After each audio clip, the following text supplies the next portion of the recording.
నీ వయస్సుకు తగ్గ ఎరెక్షన్ నీకు రావటం లేదు అంటే, నీ వయస్సుకు తగ్గట్టుగా నీకు అంగం స్తంభించటం లేదు అంటే, నీ బాడీలో ఏదో తప్పు జరుగుతుంది. దాన్ని కరెక్షన్ చేసుకోమని అర్థము.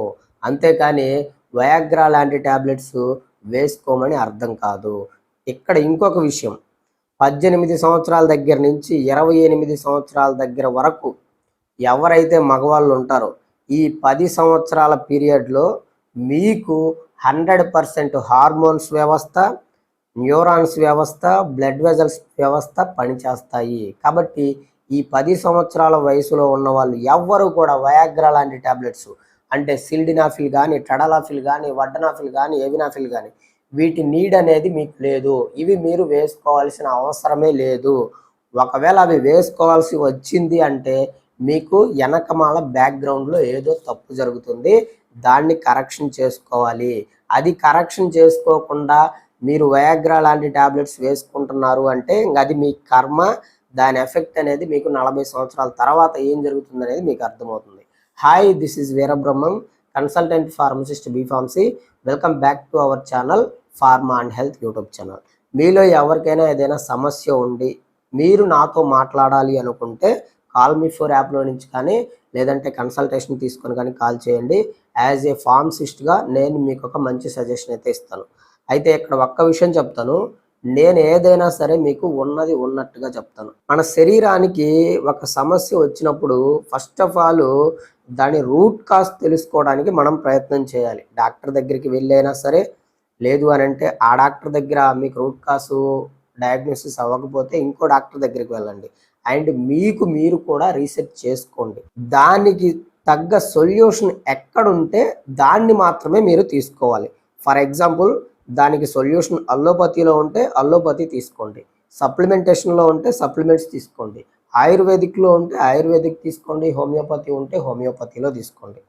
ఇక్కడ ఫైనల్గా నాకు సంబంధించి నేను చెప్పే విషయం ఏంటి అని అంటే, పేషెంట్కి ఒక సమస్య వచ్చినప్పుడు దాన్ని రూట్ కాజ్ డయాగ్నోసిస్ చేసిన తర్వాత దానికి ఏదైతే సూటబుల్ అవుతుందో అది మాత్రమే వాడుకోవాలి. అది వాడుకున్నప్పుడు మాత్రమే మీకు సమస్య అనేది రెక్టిఫై అయ్యిద్ది. మీకు అమౌంట్ కూడా ఖర్చు ఎక్కువ అవ్వదు. మీ బాడీ మీద ఎక్స్ట్రా బర్డెన్ పడదు. మీరు అనవసరమైన మందులన్నీ వాడుకొని మీ లివర్ దాన్ని బ్రేక్ చేయాలి అండ్ కిడ్నీ దాన్ని ఎక్స్క్రీట్ చేయాలి. ఇదంతా ఓవర్లోడ్ అవుతుంది మీ బాడీ మీద.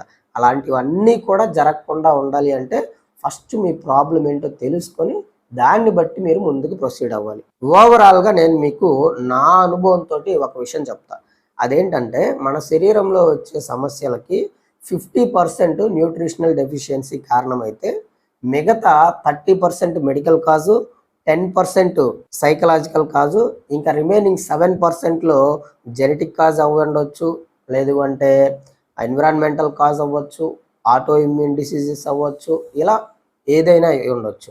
ఇంకా రిమైనింగ్ 3% ఉంటుంది చూసారా, దాంట్లో మీకు రూట్ కాజ్ అనేది డయాగ్నోసిస్ అవ్వదు. వాళ్ళకి ప్రాబ్లం ఏంటో తెలియకుండానే వాళ్ళు మందులు వాడుకోవాల్సిన అవసరం వచ్చింది. లేదు అంటే ఆ ప్రాబ్లంని అలవాటు చేసుకోవాల్సిన నీడ్ అయితే ఉంటుంది. మగవాళ్ళకి సంబంధించి సెక్సువల్ హెల్త్ అనేది చాలా చాలా వెరీ వెరీ ఇంపార్టెంట్. దీంట్లో ముందుగా మనము దీన్ని 2 భాగాలుగా చేయాలి. అదేంటి అంటే, 40 సంవత్సరాల ముందు ఉన్న వయసులో ఉన్న వాళ్ళకి, 40 సంవత్సరాల తర్వాత ఉన్న వయసులో ఉన్న వాళ్ళకి ఏది అవసరం అనేది ఇప్పుడు మెయిన్గా చెప్తాను. 40 సంవత్సరాల ముందు వరకు మగవాళ్ళల్లో ఆల్మోస్ట్ అందరిలో 100కి 95% మందిలో ఇంకేదన్నా ప్రాబ్లం వస్తే తప్పనిచ్చి 100కి 95% ప్లస్ జనాలలో మీకు hormones, vitamins, neurons, blood vessels ఇవన్నీ మంచిగా ఉంటాయి. మీకు ఇట్లాంటి టాబ్లెట్స్ ఏమీ అవసరం అనేది ఉండదు. కానీ 40 సంవత్సరాలు దాటిన తర్వాత శరీరంలో ఏం జరుగుతుంది అంటే, first of all yearly 1% testosterone hormone levels అనేవి డిక్రీజ్ అవుతూ ఉంటాయి. అండ్ 40 సంవత్సరాలు దాటిన తర్వాత నైట్రిక్ ఆక్సైడ్ ప్రొడక్షన్ కూడా తగ్గిపోతూ ఉంటుంది. సో అలాంటప్పుడు మీరు దానిని కరెక్ట్ చేసుకోవాలి. అంటే ఏదైతే మీకు ప్రాబ్లం అవుతుందో దాన్ని కరెక్ట్ చేసుకోవాలి. అంతేగాని డైరెక్ట్గా వయాగ్రా లాంటి టాబ్లెట్స్కి వెళ్ళకూడదు. సెక్సువల్ హెల్త్ అనేది ముఖ్యంగా మగాడిలో 3 డిపార్ట్మెంట్స్ మీద, అంటే 3 వ్యవస్థల మీద ఆధారపడి ఉంటుంది. ఒకటి హార్మోనల్ వ్యవస్థ, అంటే టెస్టోస్టిరాను, follicle stimulating hormone, ల్యూటిలైజింగ్ hormone, prolactin. ఈ 4 రకాలు మీకు కరెక్ట్గా ఆప్టిమల్ రేంజ్లో ఉండాలి. రెండవది న్యూరాన్స్ వ్యవస్థ. న్యూరాన్స్ వ్యవస్థ మీకు కరెక్ట్గా పనిచేయాలి అంటే మీకు విటమిన్ B12 అనేది ఆప్టిమల్ రేంజ్లో ఉండాలి. మూడోది బ్లడ్ వెజల్స్ వ్యవస్థ. బ్లడ్ వెజల్స్లో కొంతమందికి చాలా రేర్ కేసుల్లో చిన్న చిన్న ఫ్లాక్యూస్ ఉండటము, క్లాట్స్ ఉండటం వల్ల బ్లడ్ ఫ్లో అనేది తగ్గిద్ది. అండ్ మెయిన్గా నైట్రిక్ ఆక్సైడ్ ప్రొడక్షన్ అనేది తగ్గటం వల్ల బ్లడ్ ఫ్లో తగ్గి మీకు అంగంలోకి బ్లడ్ ఫ్లో ఉండదు, కాబట్టి ఎరెక్షన్ అనేది 100% రాదు. సో ఇక్కడ మీకు ఏదైనా ప్రాబ్లం వచ్చింది, ఎరెక్షన్ రావట్లేదు అంటే ఈ మూడిట్లోనే మెయిన్ ప్రాబ్లం ఉంటుంది. అయితే హార్మోన్స్ తగ్గిపోయి ఉండాలి, లేదు అంటే నర్వస్ సిస్టమ్ వీక్ అయిపోవాలి, లేదు అంటే బ్లడ్ వెజల్స్ వ్యవస్థ డ్యామేజ్ అయి ఉండాలి. ఈ మూడిట్లోనే మీకు ప్రాబ్లం ఉంటుంది, కానీ ఈ మూడు దాటి ఇంక బయటికి వెళ్ళదు. సో ఈ మూడిట్లోనే మీరు ఎక్కడ ప్రాబ్లం వచ్చిందో కనుక్కొని దాన్ని మీరు ఫిక్స్ చేసుకుంటే మీ ప్రాబ్లం అనేది 100% ఫిక్స్ అయిపోద్ది. మీకు ఎరెక్షన్ మీ వయసుకు తగ్గట్టు జరుగుతుంది. ఇక్కడ ఇంకొక విషయం గుర్తుపెట్టుకోండి, మీకు 18 సంవత్సరాల నుంచి 28 సంవత్సరాలు 30 సంవత్సరాలు వచ్చేంత వరకు 100% ఎరెక్షన్ ఉంటుంది. అండ్ అంటే ఆ వయసులో మీరు ఏ టైంలో అనుకుంటే ఆ టైంలో కూడా ఎరెక్షన్ రావచ్చు. అదే 30 నుంచి 40 సంవత్సరాల మధ్యలో ఈ ఏ అయితే ఉన్నాయో ఇప్పుడు నేను చెప్పిన హార్మోన్స్ కానీ, న్యూరాన్స్ కానీ, విటమిన్స్ కానీ, అమైనో యాసిడ్స్ కానీ, యాంటీ ఆక్సిడెంట్స్ కానీ అవన్నీ స్టాండర్డ్గా ఉంటాయి. కానీ ఏజ్ ఎఫెక్ట్ అనేది ఒకటి ఉంటుంది, కాబట్టి ఆ 10 సంవత్సరాల కాలంలో మీకు స్టాండర్డ్గా ఉంటుంది. అట్లా తగ్గదు, అలా అని పెరగదు, స్టాండర్డ్గా ఉంటుంది. బట్ 40 సంవత్సరాలు దాటిన దగ్గర నుంచి మీకు ఈ వయసు పెరిగే కొద్దీ వీటి యొక్క ప్రొడక్షన్ అనేది తగ్గిపోద్ది. కాబట్టి ఆ వయసులో మీరు హెల్తీగా ఉంటే ఎలా అయితే ఎరెక్షన్ వచ్చిందో అలా వచ్చిన దాన్ని బట్టే మీరు సంతృప్తి పడాలి. అంతేగాని 40 సంవత్సరాలు, 50 సంవత్సరాలు, 60 సంవత్సరాలు దాటిన తర్వాత నేను 20 సంవత్సరాల్లో ఉన్నట్టు చెయ్యాలి అంటే అది పాసిబిలిటీ అవ్వదు. అలాగని మీరేమైనా ఈ వయాగ్రా లాంటి ట్యాబ్లెట్స్ కానీ ఇలాంటి ట్యాబ్లెట్స్ వేసుకున్నారు అంటే అది మీ హెల్త్ మీదే ఎఫెక్ట్ ఉంటుంది, చాలా డ్యామేజ్ కూడా చేస్తుంది. అయితే ఇప్పుడు మనకి ఈ ఎరెక్షన్ రావడానికి అల్లోపతిలో ఉన్న మెడిసిన్ బెస్టా, సప్లిమెంట్స్ బెస్టా అంటే అల్లోపతిలో మనకి ముఖ్యంగా 4 రకాల ట్యాబ్లెట్స్ ఉన్నాయి. వీటినే PDE5 ఇన్హిబిటర్స్ అంటారు. వీటి యొక్క మెయిన్ రోల్ ఏంటి అంటే నైట్రిక్ ఆక్సైడ్ యొక్క ప్రొడక్షన్ని పెంచి బ్లడ్ వెజల్స్లో బ్లడ్ ఫ్లోని పెంచుద్ది అనమాట. దాని కారణంగా రెస్ట్ ఆఫ్ ద బాడీ నుంచి కూడా మీకు అంగంలోకి బ్లడ్ ఫ్లో ఎక్కువ వెళ్ళి అంగం బాగా హార్డ్గా తయారవుతుంది. ఇది వీటి యొక్క మెయిన్ మెకానిజం.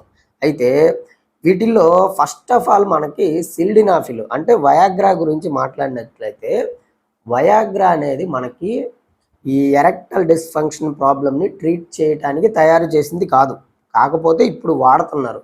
దీనిని ఫస్ట్ 1989లో గుండెకి సంబంధించిన పల్మనరీ హైపర్ టెన్షన్కి తయారు చేయటానికి క్లినికల్ ట్రయల్స్ జరుగుతున్నప్పుడు చాలా బ్యాచెస్లో కూడా క్లినికల్ ట్రయల్స్ వేసేటప్పుడు అబ్బాయిల్లో గుండెకి సంబంధించి ఇన్యాక్టివ్గా పనిచేస్తుంది.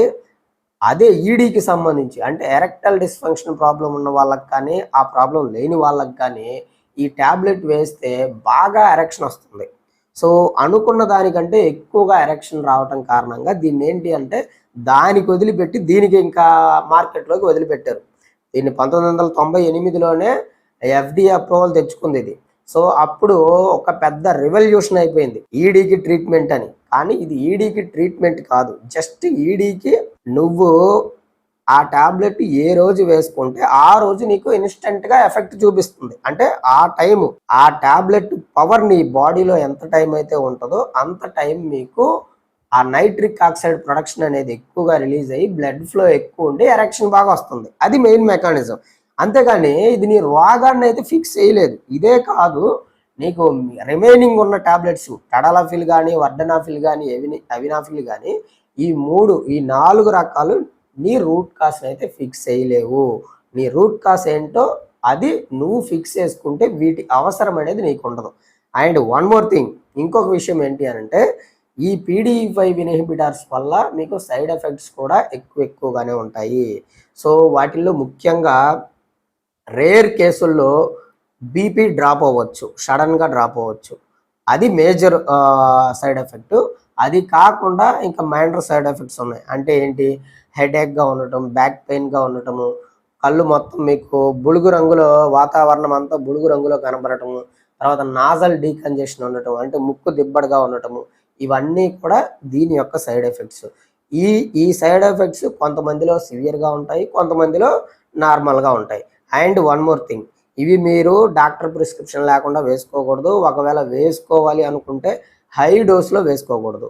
ఏదైతే మినిమమ్ డోస్ ఉంటుందో అది మాత్రమే వేసుకోవాలి. అంతకంటే ఎక్కువ వేసుకుంటే మీ ప్రాబ్లమ్స్‌కి మీరే బాధ్యులు.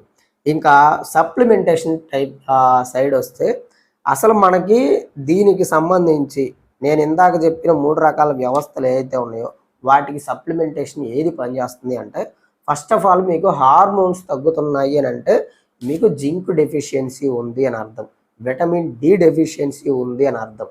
అవి 2 మీరు జింకు, విటమిన్ డి ఎప్పుడు కూడా మీకు టెస్టోస్టెరాన్ హార్మోను హైగా పని చేయాలి అని అంటే విటమిన్ డి ఎప్పుడు కూడా 60-70కి మధ్యలో మెయింటైన్ చేసుకుంటా ఉండాలి.